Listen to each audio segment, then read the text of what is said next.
के चरण शहंशाह ताजमहल हृदय जिनका है, ऐसी इस पवित्र भूमि पर उपस्थित आप सभी को मेरा नमस्कार।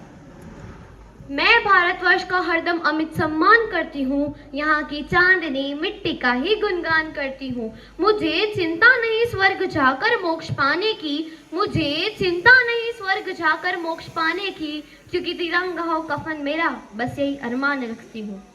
महोदय, आज मुझे खोलकर बोलना है और आप सभी को समझकर सुनना है। देशभक्ति एवं राष्ट्र निर्माण। सबसे पहले मैं बात करूंगी आज के युवा की, वो युवा जिसके कंधों पे जिम्मेदारी थी राष्ट्र निर्माण की, समाज की आशाओं को जोड़कर रखने की। वही युवा आज मुझे पबजी गेम में डूबा और शराब में भीगा हुआ नजर आता है। जिस देश का युवा फेसबुक और व्हाट्सएप की दुनिया में खोया हुआ है, उसे ये भी नहीं पता कि इस देश की एक एक इंच हासिल करने के लिए हमारे पूर्वजों ने खून की नदियां बहा दी थी। महोदय, इन विपरीत परिस्थितियों में देशभक्ति एवं राष्ट्र निर्माण हम सबके लिए बहुत बड़ी चुनौती बन गई है। आज के इस बदलते जमाने में मैं देशभक्ति कहूँ तो किसे कहूँ? जो लोग अपने परिवार, समाज, देश के प्रति समर्पित का भाव रखे तो वो है देशभक्ति। कर्तव्य पालन का भाव रखे तो वो है देशभक्ति। धर्मनिरपेक्षता को पछाड़कर ईमानदारी से किया गया हर काम है देशभक्ति। एक गरीब बीमार व्यक्ति को दवाई दी जाए तो वो है देशभक्ति। एक पत्रकार अपनी पत्रकारिता पूरी ईमानदारी के साथ निभाए तो वो है देशभक्ति। एक अध्यापक अपने छात्र को पूरी ईमानदारी के साथ पढ़ाए तो वो है देशभक्ति। यहाँ तक कि राष्ट्र निर्माण का पहला सोपान है देशभक्ति। हर देशद्रोही के जीवन में आने वाला तूफान है देशभक्ति। तभी ये देशद्रोही भी समझ सकेंगे, अगर तू दरिंदा है तो ये शमशान तेरा है, अगर तू परिंदा है तो ये आसमान तेरा है। भाईचारे के साथ रहना है तो रह इस जमीन पर, वरना कब्र भी यही है और ये कब्रिस्तान भी तेरा है।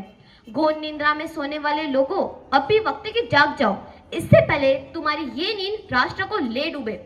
आओ एक उम्मीद बने, उम्मीद के साथ चले, हर राज्य के साथ हाथ मिलाए, उनके खान पान, रहन सहन, बोलचाल के साथ परिचित हो। अगर हमें विश्व के सामने खड़े रहना है, विश्व की चुनौतियों का सामना करना है, अगर विश्व के सामने सर उठाकर जीना है, तो हम सबको एक होना पड़ेगा। हम सबको एक ताकत बनना पड़ेगा। मिलने की ताकत कुछ और होती है, हम अकेले कुछ नहीं कर पाएंगे। दोस्तों, किसी ने क्या खूब कहा है कि अकेले हम बूंद की तरह है, मिल जाए तो सागर, अकेले हम धागा है, मिल जाए तो चादर, अकेले हम कागज है, मिल जाए तो किताब, अकेले हम दुआ है, मिल जाए तो इबादत, और युवानों, अकेले हम पत्थर है, मिल जाए तो इमारत। ये है मिलने की शक्ति, ये है मिलने की ताकत। तभी इस देश का बच्चा बच्चा और हर एक युवान बहादुरी और निडर आवाज से कह पाएगा, चीन हो, रूस हो, या हो फिर वो पाकिस्तान, चीन हो, रूस हो, या हो फिर वो पाकिस्तान, मेरे हिंदुस्तान से टकराना खेल नहीं आसान, मेरे हिंदुस्तान से टकराना खेल नहीं आसान। आज यहाँ पर महिलाओं की बात करूं तो महिलाओं को आरक्षित होने की नहीं, संरक्षित होने की जरूरत है, क्योंकि आज दहेज पीड़न, यौन पीड़न, भ्रूण हत्या जैसी बातें बढ़ती हुई नजर आ रही है। जब इस देश से ये सारे अपराध मिटेंगे, हर एक लोग महिलाओं का सम्मान करेगा, तब मैं समझ सकती हूँ कि राष्ट्र निर्माण की ओर बढ़ा हुआ हमारा सकारात्मक कदम होगा। अगर यहाँ राजनीति की बात करूं तो राजनीति से परहेज नहीं, राजकारण की नीति से ऐतराज है। चुना हुआ उम्मीदवार जनता के लिए राजा नहीं, लेकिन सेवक होना चाहिए, जो जनता की समस्याओं का निदान कर सके। और हाँ, संसद में लड़ झगड़ कर नहीं, फैसले सोच समझ कर लिए जाएंगे। भ्रष्टाचार इस देश को मिटाए, उससे पहले हमें उसे मिटाना होगा, तभी हमारा राष्ट्र निर्माण संभव होगा।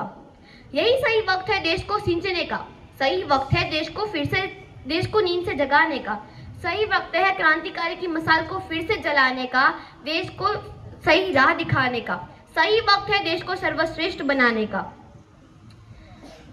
देश को सर्वश्रेष्ठ बना।